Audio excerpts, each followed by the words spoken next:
अस्सलाम वालेकुम वरहमतुल्लाहि वबरकातुहू। एक सवाल ये था कि ऐसा मेरे साथ क्यों होता है कि बार बार मुझे ये लगता है कि मेरा ईमान का लेवल वो नहीं रहता जब मैं किसी क्लास में होती हूँ या फिर मैं कुरान की तफसीर पढ़ रही होती हूँ।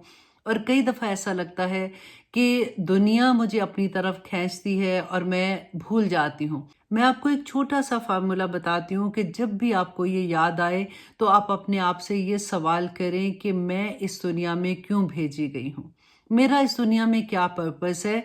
और दूसरा सवाल ये कि अल्लाह मुझे देख रहा है। ये क्वेश्चन जो है ना कि अल्लाह सुब्हानहू तआला मुझे देख रहे हैं, ये बार बार अपने आप से करते रहें।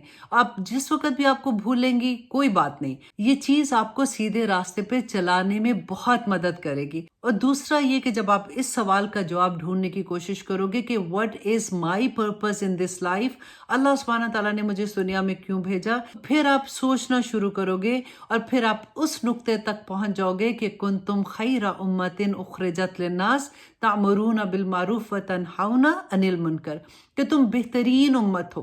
तुम्हें मैंने लोगों के लिए इसलिए भेजा कि तुम नेकी का हुक्म दोगे और बुराइयों को रोकोगे। देखिए, जब आपको अपनी जिंदगी का मकसद मिल जाता है ना, जिस इंसान को मकसद मिल जाए उसके लिए फिर उस पर चलना आसान हो जाता है।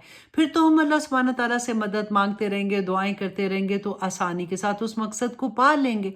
लेकिन जब हमें ये पता ही ना हो कि मेरा मकसद क्या है, तो फिर तो हम दुनिया में ही गुम हो के अपनी जिंदगी खत्म कर लेंगे।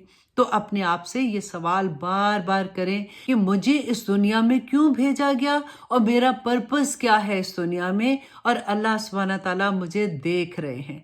अगर आपका इन दो सवालों पे यकीन पुख्ता हो जाएगा तो जिंदगी बहुत आसान हो जाएगी और अमल करना भी बहुत आसान हो जाएगा। अस्सलाम वालेकुम वरहमतुल्लाहि वबरकातुहू।